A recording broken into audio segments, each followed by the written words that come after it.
For centuries, if you wanted to buy gold in Timbuktu or spices in Kano, you didn't use paper or gold coins. You used the cowrie. These small, glossy shells weren't just jewelry, they were the Bitcoin of the African continent.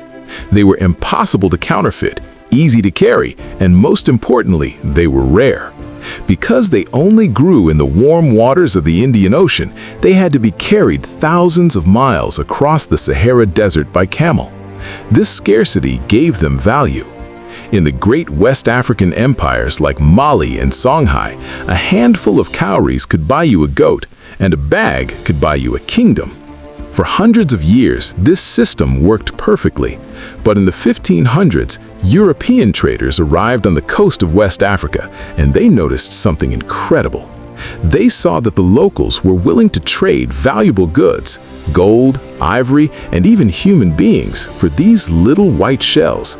To the Europeans, this was the ultimate good deal. Why? Because they knew something the African kings didn't.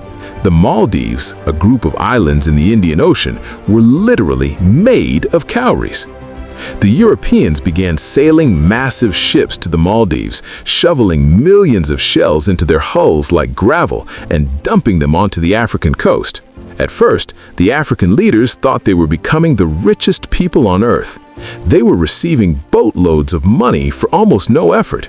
It felt like they had discovered a cheat code for infinite wealth. But you can't cheat the laws of supply and demand. As the continent was flooded with billions of shells, the value of the cowrie collapsed. What used to cost 10 shells soon cost 10,000.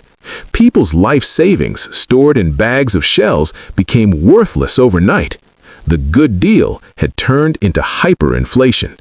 By the time the African empires realized the shells were just common garbage to the rest of the world, their economies were shattered, their resources were gone, and they were left vulnerable to the era of colonization that followed.